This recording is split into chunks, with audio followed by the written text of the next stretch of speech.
તમામ મિત્રોનું સ્વાગત છે આપણી યુટ્યુબ ચેનલ ટોપ ગુજરાતમાં અને હું રેહાન જુનેજા। આજે આ વિડીયોની અંદર માહિતી આપવાના છીએ, આવનારા દિવસોના હવામાનની માહિતી આપીશું। માવઠાની જે આપણે પેન્ડિંગ અપડેટ રાખી હતી કે 15 થી 20માં જે માવઠું જોવા મળી શકે છે એની માહિતી આપણે આ વિડીયોમાં આપી રહ્યા છે કે માવઠું 15 થી 20 તારીખમાં જે આપણે જે અનુમાન આપ્યો હતો કે કદાચ જોવા મળી શકે છે, તો એ હવે 15 થી 20 તારીખમાં માવઠું જોવા મળે એવી શક્યતા આપણે નથી લાગતી। 20 તારીખ બાદ મતલબ કે 20 તારીખ અથવા 21 તારીખ આસપાસથી એક માવઠાની શક્યતા લાગી રહી છે, એની માહિતી આપણે આ વિડીયોની અંદર આપવાના છીએ। હજુ સુધી આ ચેનલને સબસ્ક્રાઇબ ન કરી હોય તો હવામાનની રેગ્યુલર અને સચોટ અપડેટ મેળવવા માટે આપણી યુટ્યુબ ચેનલ ટોપ ગુજરાતને સબસ્ક્રાઇબ કરી લેજો। સાથે સાથે આ વિડીયોને લાઇક આપી અને દરેક ગ્રુપમાં શેર કરી દેજો અને આ વિડીયોને લાઇક આપી અને દરેક ગ્રુપમાં શેર કરજો અને ચેનલને સબસ્ક્રાઇબ ન કરી હોય તો ચેનલને સબસ્ક્રાઇબ કરી લેજો। હવે આપણે પહેલા વેસ્ટર્ન ડિસ્ટર્બન્સની માહિતી આપીએ તો અત્યારે ઠંડીની માહિતી આપીએ તો ઠંડીમાં આપણે કહ્યું હતું કે ઘટાડો જોવા મળી શકે છે, પણ એટલો ઘટાડો ઠંડીમાં આવ્યો નહીં। ઠંડી અત્યારે જે હાર્ડથી જો ઠંડી છે, કાતિલ ઠંડી જે આપણે પહેલા અનુમાન આપ્યો હતો કે ડિસેમ્બરના એન્ડથી લઈ અને જાન્યુઆરીના પહેલા સપ્તાહની અંદર આ કાતિલ ઠંડી જે હાર્ડથી જોતી ઠંડી છે જોવા મળી શકે છે।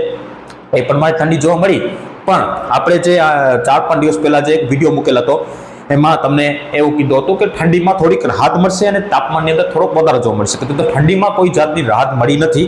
ચોક્કસપણે થોડી રાહત મળી હોય એક દિવસ વિસ્તારોની અંદર એ વાત અલગ રહેશે, અપવાદરૂપ રહેશે, પણ બધા વિસ્તારોની અંદર ઠંડીમાં રાહત મળી નથી। પણ હવે એવું અનુમાન મને લાગી રહ્યું છે કે આવતીકાલે 11 તારીખથી આજથી અથવા 11 તારીખથી ઠંડીની અંદર તાપમાનની અંદર 1-2 ડિગ્રી વધારો થાય એવી શક્યતા લાગી રહી છે। તો ઠંડીમાં 2 થી 3 દિવસ પૂરતી રાહત મળે એવી શક્યતા લાગી રહી છે અને ફરી 15-16 તારીખ આસપાસથી તાપમાનની અંદર ઘટાડો થાય એવી શક્યતા હાલ આપણે લાગી રહી છે। અને વેસ્ટર્ન ડિસ્ટર્બન્સની માહિતી આપીએ તો એક વેસ્ટર્ન ડિસ્ટર્બન્સ છે એ 16 તારીખે આવી રહ્યો છે, જે 17, 18 અને 19 તારીખે પહાડી વિસ્તારની અંદર સ્નોફોલ આપશે। ત્યારબાદ આ વેસ્ટર્ન ડિસ્ટર્બન્સ આગળ નીકળશે અને 21-22 તારીખ મતલબ કે back to back western disturbance આવશે।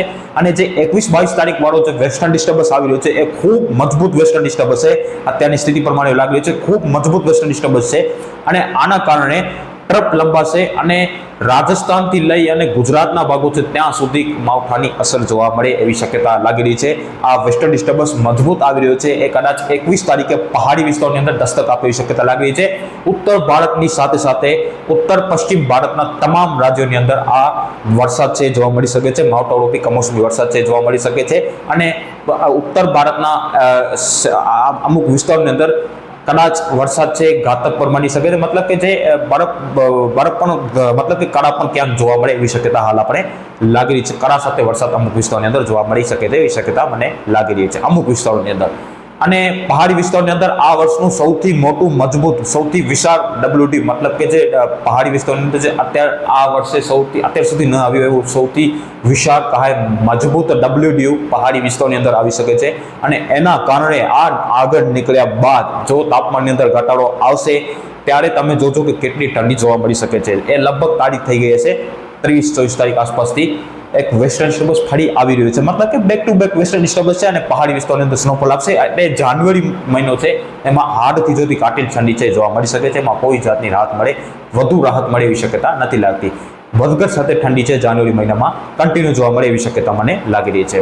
હવે આ તાપમાનની માહિતી આપીએ તો અત્યારે તાપમાન છે એ સામાન્ય કરતાં 1-2 ડિગ્રી સામાન્ય જોવા મળી રહ્યું છે। હવે આવનારા દિવસોમાં આવતીકાલથી માહિતી આપીએ, આવતીકાલે 11 જાન્યુઆરી છે અને 11 જાન્યુઆરી દરમિયાન તાપમાનની અંદર 1 થી 2 ડિગ્રી વધારો ગુજરાતની અંદર જોવા મળી શકે છે। એમ 12-13 તારીખ આસપાસ આ તાપમાન છે 1-2 ડિગ્રી વધુ જોવા મળી શકે છે, તો 12-13 તારીખમાં ઠંડીમાં થોડીક આંશિક રાહત મળે એવી શક્યતા લાગી રહી છે।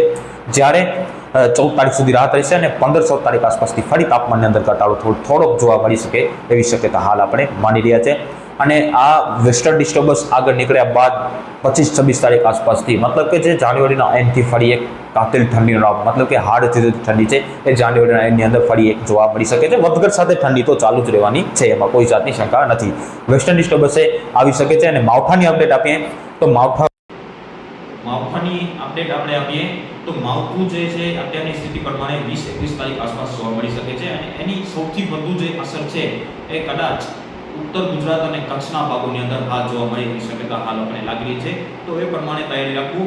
ઉત્તર ગુજરાત, કચ્છ અને પશ્ચિમ સૌરાષ્ટ્રના વિસ્તારો છે માવઠાની અંદર કદાચ વધારે અસર જોવા મળી શકે છે। આજે થોડી લોંગ ટાઈમ છે, થોડા દિવસની વાત છે, છતાં આપણે માહિતી આપી દીધી છે। ફાઇનલ અપડેટ છે આપણે નેક્સ્ટ વિડીયો મતલબ કે આવનારા દિવસોમાં આપવામાં આવશે. અને હજુ સુધી આ ચેનલને સબસ્ક્રાઇબ ન કરી હોય તો અંતમાં પણ વિનંતી રહેશે કે આ ચેનલને સબસ્ક્રાઇબ કરી લેજો. સાથે આ વિડીયોને લાઈક આપીને લાઈક ઉપર શેર કરી દેજો જેથી અન્ય મિત્રો પણ આપણી ચેનલ સાથે જોડાશે. મળીશું નેક્સ્ટ વિડીયોમાં. બધાને ખૂબ આભાર આ વિડીયો જોવા માટે.